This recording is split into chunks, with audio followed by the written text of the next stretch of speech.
వచ్చాడు, మునిగాడు, రెండు మునిగాడు. ఆ సెంటర్ అందించాడు పోస్టర్లు. లోపల కంట్రీగా రాజీవ్ నగర్ ప్రకాశం ఏం అందలా 300 బిల్డింగ్ కింద రాముడిపోయినాయి. లడ్డు అంశం చూసుకున్నట్లయితే బాగా తిరుపతి లడ్డు అంశం బాగా వీడి తప్పు, వాళ్ళు తప్పు కాదు, వీడి తప్పు. ఇది హడాం జరిగింది, 2 ట్యాంకులు వచ్చినాయి, తిప్పేశారు. చెప్పులా డేట్ మార్చి తిప్పారు. వీడి తప్పు, వాడి తప్పు కాదు, వైఎస్ఆర్ తప్పు. మరొక అంశం చూసుకుంటే విశాఖ ఉక్కు పరిశ్రమని ప్రైవేటీకరణ చేస్తామంటున్నారు. అది ఎలా చేస్తున్నారు? అది తప్పదు. వీడు తప్పు కాబట్టి క్షమించడం అడిగాడు చంద్రబాబు. న్యూస్ క్షమించడం అని చెప్పి ఇది చెప్పాలి.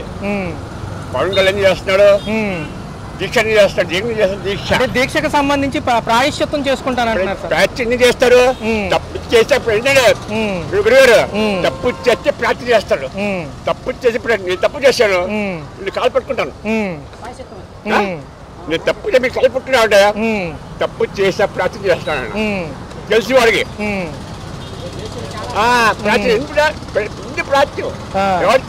చెప్పండి, ఎవరు చేస్తారు అంటే సరే అంశాలు ఏమైనా ముఖ్యమంత్రి గారు కానీ డిప్యూటీ సీఎం గారు దీక్ష తీసుకున్నారని ప్రతిపక్షాలు అంటున్నారు.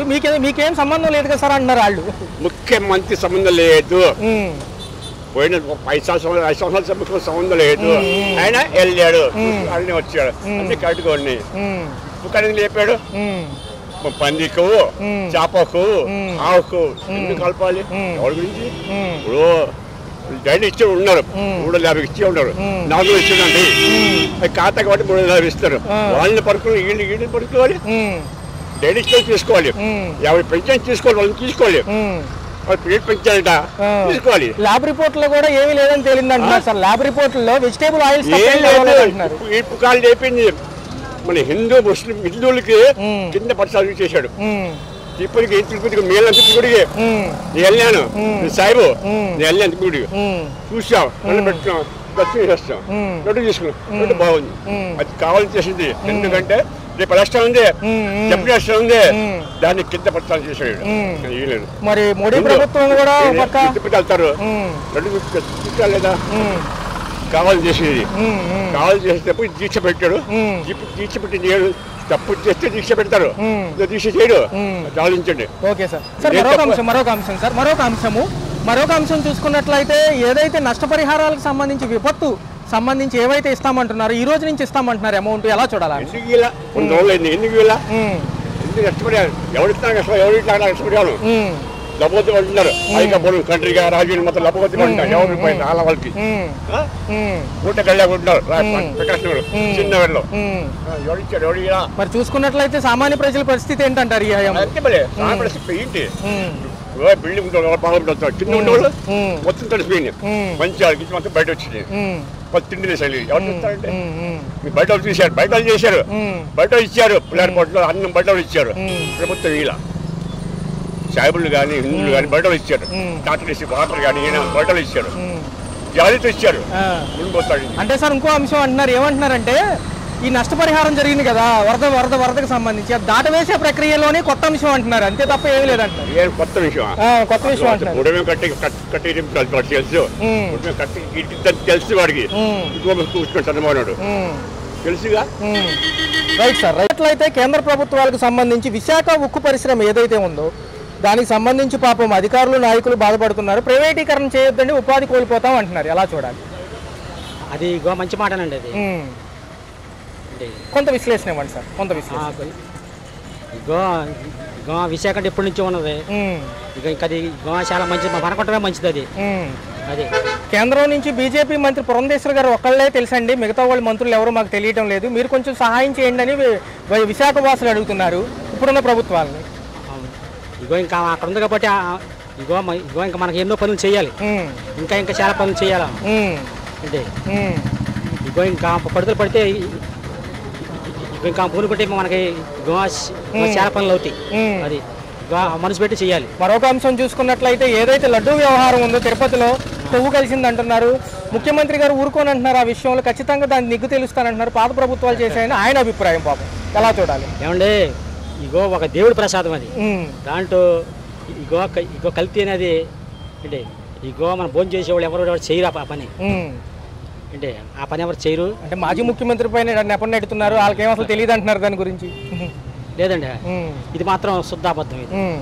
ఎందుకంటే ఇగో ఇంకా ఆయన ఒక క్రైస్తవ మతంలోకి వెళ్ళి ఇగో క్రైస్తవ మతంలో ఉన్నాడని చెప్పి ఇగో ఇంక మీద ఇగో అటువంటి నిందలు వేయడం సరికాదు. నిన్న పవన్ కళ్యాణ్ గారు దుర్గగుడికి వచ్చారు, అక్కడ మెట్ల పూజ చేసిన తర్వాత కొంతమందిని దీన్ని ఉద్దేశించి మాట్లాడారు. డిప్యూటీ సీఎం గారు దీక్ష ఎందుకు తీసుకున్నారు దీని గురించి? ఆయన ఇగో దీక్ష తీసుకుంటా అది కరెక్ట్ కాదండి. ఇగో ఈ వరదలో ఈ బోడంత ఉన్నాయి, ఇగో ఇంక వీటి మీద పోరాడాలి కానీ ఏంటి ఇగో దీక్ష తీసుకుంటాం గంటకు వేసి వేయటం అది కరెక్ట్ కాదు. ఇగో మనకి ఎన్నో పనులు ఉన్నాయి చేయాల్సింది ఏంటి ఇగో అవి చూసుకుంటే చాలు. గత ప్రభుత్వాల్లో 6 సంవత్సరాల క్రితం గోవధని ఈయన వ్యతిరేకించారు. రెండో చూసుకున్నట్లయితే అప్పుడు బీఫ్ తినొచ్చు, వాళ్ళ మతాలకు సంబంధించిన వాళ్ళు తింటారు, ఇబ్బంది ఏం లేదండి అంటున్నారు. ఆ అంశాన్ని ఎలా చూడాలి? అదైతే నాకు తెలియదండి అన్న, అది నాకు తెలియదు. మరి ఏదైతే మాజీ ప్రభుత్వ మంత్రులు వచ్చి తిరుపతిలో కూడా ప్రమాణం చేస్తున్నారు మేమేం చేయలేదని చెప్పి, ఈ రోజు నుంచి కూడా సిబిఐ విచారణ కోరారు, కానీ సిట్ అని కొత్త విచారణని ఈయన ఆమోదించారు. ఈ రోజు సాయంత్రం కల్లా అందరూ కూడా బయలుదేరి తిరుగుతూ వెళ్తారంట, ఉత్తర్వులు కూడా జారీ అయినాయి అంటున్నారు. సార్ ఎలా చూడాలి? సిబిఐ మంచిది అంటారు, సిట్ మంచిది అంటారు? సిబిఐ మంచిది. సిబిఐ అయితే ఆ పని చేసినాడు ఇంకోసారి చేయకుండా తొలగిపోతాడు, అది నాకు తెలిసింది. సో చూసుకున్నట్లయితే పాలకపక్షాలు ప్రతిపక్షాలు కూడా నష్టపరిహార అంచనాలు ఏదైతే ఈ విపత్తుకు సంబంధించిన అంశాన్ని పక్కన పెట్టేయడానికి ఈ అంశాన్ని లేవనెత్తారని వీళ్ళు అంటున్నారు. కాదులేండి, అదేం కదా చేస్తారు, ఇగో చేసేవాళ్ళు చేయలేదు కట్టకేసి ఇగో ఇగో ఇగో వాళ్ళు చేస్తారు వీళ్ళు చేస్తున్నారు, పోరాడుతున్నారు దాని గురించి. అంటే అసలు మన విజయవాడకి వస్తామే, అసలు మన విజయవాడకి అట్లా వచ్చిందంటే చాలా మంది నమ్మలేకపోతున్నారు చాలా. ఓకే సార్, అది ఉక్కు విశాఖపట్నం ఉక్కుకు సంబంధించి పోరాటాలు చేస్తున్నారు, ఎలా చూడాలి సార్? ప్రైవేట్ పరం చేస్తే వాళ్ళకి మనుగడ ఉండదంటున్నారు, ఎలా చూడాలి? మరి ప్రైవేట్ పరం చేయకూడదు కదా, అది గవర్నమెంట్ సెంట్రల్ గవర్నమెంట్ ఆధీనంలో ఉంది ఫస్ట్ నుంచి. ఇవాళ ప్రైవేట్ పరం చేస్తే ప్రైవేట్ వాళ్ళ కాంట్రాక్ట్లో జాబులకు ఉద్యోగాలకు ఏం అవకాశం ఉంటుంది? ఉండదు కదా. గవర్నమెంట్ మెయింటెనెన్స్ ఉండాలి, దానికి సరైన సిస్టమేటిక్ గా ఆఫీసర్స్ ఉండి దగ్గర ఉండి చూసుకోవాలి. ప్రైవేట్ వాడి చేతికెళ్తే వాడు చెప్పినట్టు వినాలి కదా, అది కరెక్ట్ కాదు. మరొక అంశం చూసుకున్నట్లయితే సార్, ఇందులో బీజేపీ మంత్రి ఎంపీ ఎవరైతే ఉన్నారో పురంధేశ్వరి గారు తప్ప ఎవరు కూడా మాకు తెలియదు అంటున్నారు. అక్కడ సమ్మెలు చేసేవాళ్ళు ఎవరో కూడా మాకు అధికారులు కానీ వచ్చి మాట్లాడింది లేదంటున్నారు సార్ సమస్యల గురించి. మరి సెంటర్ లో ఉన్న వాళ్ళు కాబట్టి వాళ్ళు ఏం మాట్లాడతారు? ఇప్పుడు ఏమో పురంధేశ్వరి మాట్లాడింది అనుకో, ఆమెను మంత్రివర్గం నుంచి తీసేస్తారు. అలా ప్రభుత్వమే కాబట్టి ఆమె మాట్లాడుతుంది. మరి ఒక పక్క చూసుకుంటే చంద్రబాబు నాయుడు గారు, ఒక పక్క డిప్యూటీ సీఎం గారు పవన్ కళ్యాణ్ గారు హామీ ఇచ్చారండి, వాళ్ళు కూడా కలవట్లేదు మమ్మల్ని అంటున్నారు.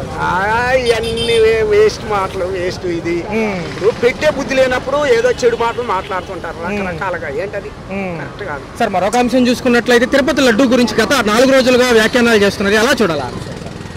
అది ఎప్పటి నుంచో ఉంది, దాని మీద పర్యవేక్షణ మంచి చెడులు అన్ని జరుగుతూనే ఉన్నాయి. జగన్ ఏమంటున్నాడు, మేము అన్ని టెస్టులు చేయించిన తర్వాతనే లోపలికి ఎంటర్ అవుద్ది, నేను చేసే వర్క్ కాదు కదా అని అతను అంటాడు. వీళ్ళేమో అది కలిపింది, ఏ ఆధారాలు లేకుండానేమో వీళ్ళు ఇష్టం వచ్చినట్టు వీళ్ళు మాట్లాడుతున్నారు.